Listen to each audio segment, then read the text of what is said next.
Guys, Moshe the Electric Israeli is here, and thank you for joining. Don't forget to hit that subscribe button if you new. Thank you to all my supporters and help me change the world one electric car at a time. So Q3 is about to end. It's now the end of September, and the results for Q3 Tesla deliveries will come in a couple weeks. Then at the end of the next month, there will be the Tesla earning. Battery Day is behind us, and 10 million videos were produced about it, and we all know that, to me, the biggest takeaway is the reduction of the battery kilowatt hour to probably in the next 3 years to $60. This is mind-boggling. It used to be $1,000 plus.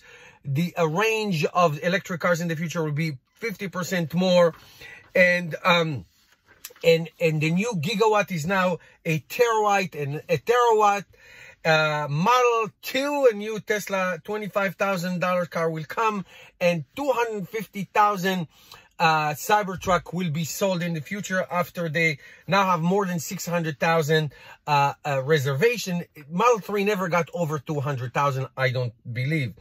And yet, after all these mind-boggling news, historical proportion news of Tesla Battery Day, one of Tesla's biggest haters, and he relentless, is of course Gordon Johnson. Let me show you some absolute nonsense crap that he just said the day after Tesla Battery Day on CNBC. I won't torture you too much, but watch a little bit and I'll be right back.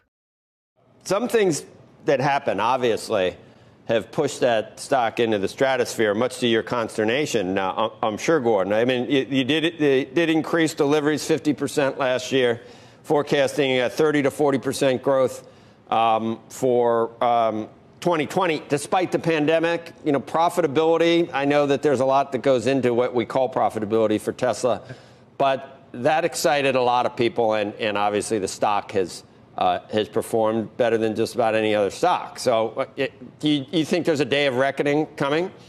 Right, but Joe, you got to be careful with just looking at stock price, right? If you look at their guidance, previously they said they were going to do over 500,000 cars. Last night, if you look at the midpoint, it was 495. So they actually cut their guidance last night. And with respect to stock price, look, you saw Nikola, right?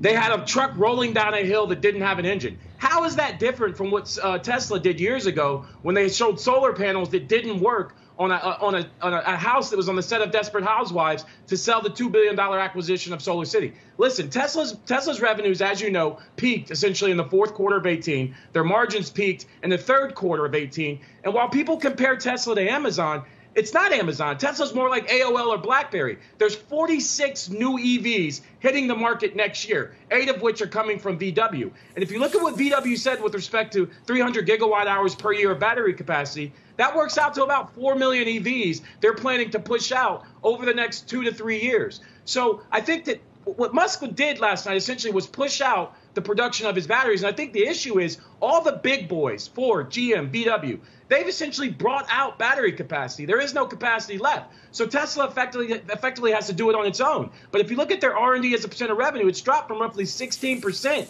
in 2016 to 4% today. So they're not even investing. So when you look at his missed promises and you look at the fact they're not investing, I think you have to be very skeptical with respect to his projections. And I think next year they go back into losses as that credit revenue falls.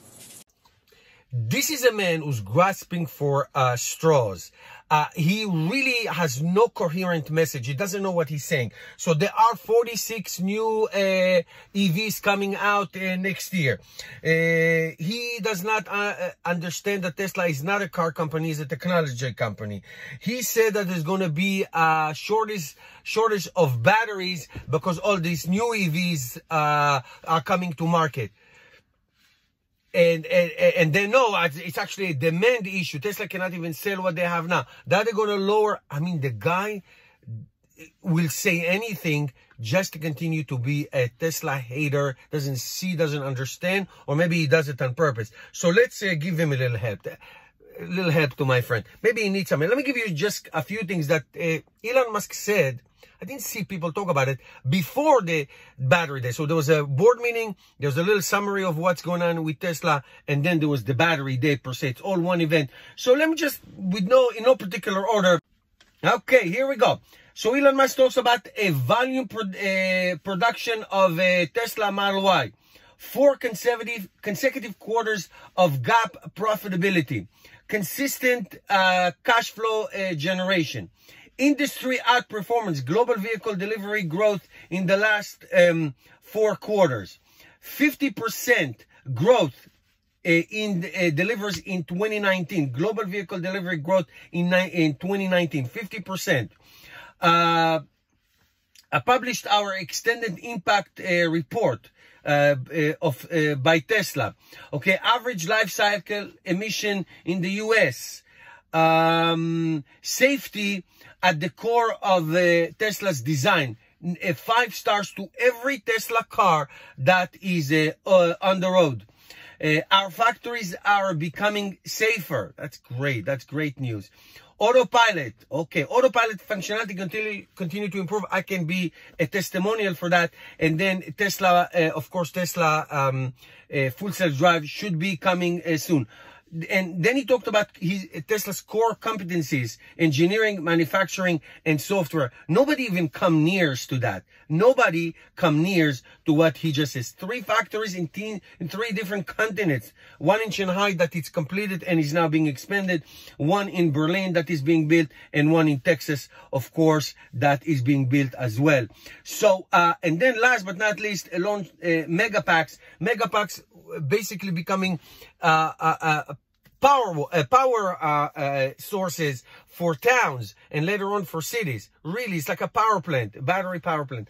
So what Tesla does really has never been done in human history. Tesla Battery Day was so consequential that when you listen to somebody like Gordon Johnson, I don't understand why is he invite him and people like him who are invited to this show. I don't understand why they are invited even. Why would you listen to some garbage coming out of his mouth? It's like Bob Lutz. I mean, why would you listen to these people?